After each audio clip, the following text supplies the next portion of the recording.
This summit is a signaling of coming together. In 50 years, 1 more million people coming to this valley. How do we plan for that? Our challenges, our opportunities, many of which they're really going to be our children and our grandchildren. And how do we help them thrive and really succeed?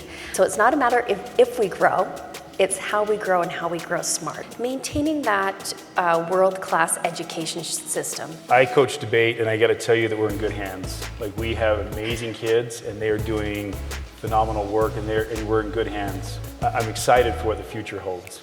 Both the opportunities and the engagement level are incredible. I believe, like you do, the future's bright. I think it's important to start to instill in them early childhood literacy, making sure that they are by 3rd grade. And United Way and many of the social programs tell us if they're not reading at grade level by the 3rd grade, bad things happen to our community. As young families, we need to start to instill that in the home, a passion for learning. Partnerships between public ed and higher education and business and industry are stronger now than they've ever been. I think the growth, while it's a challenge, is a real opportunity, and it's opportunities for our students as well. These students are eager.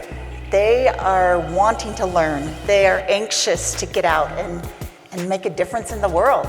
They have a global desire to make an impact, and it is just really inspiring. If you look at the dialogue that we're having in our society right now, you can see that we're missing soft skills. We're in conflict all the time, and we're not in conflict to come to meaningful discussion. Most kids come in and they're able to read just fine, but one of the problems we're running into is screen time. Like, in the community, there's a lot of kids coming in who are nonverbal, and when we're trying to get them to read by 3rd grade, it does impact their education long term. And so it's not just a K-12 structure, it's a community issue that I think we need to work on.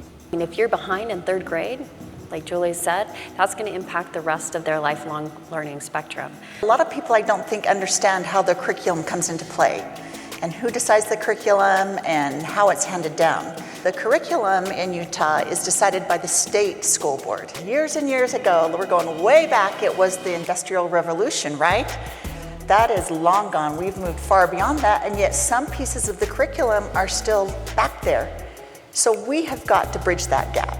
It's imperative for our programs and our school districts and post-secondary institutions to partner with business and industry, to have active advisory and craft committees that include business and industry that are advising that curriculum, so that we're not working in silos, and the end product, in essence, is a preparation of a holistic student to enter the workforce. We have many that are speaking English as a second language, and education, how they integrate into the system, really is feeding the pipeline for the future. We need to focus more on treatments rather than solutions. Rather than focusing on the whole thing, the solution, we can make a lot of progress with different students at different levels. Learning about things that are important to them, what do they care about, because we bring our best selves and our best effort and work to those things that we care about. How do we light the fire in the belly, and how do we encourage the families around them, the support circles of those students, to really embrace and elevate? If we want our kids off of their devices, or if we want them to do things that will sort of find their inner genius, where is that catalyst going to come from? And I think it's all of us. Everyone in this room has a responsibility to help educate our youth, as parents, as educators, as business and industry. It's important for us to help them, guide them, mold them in that direction that they want to go.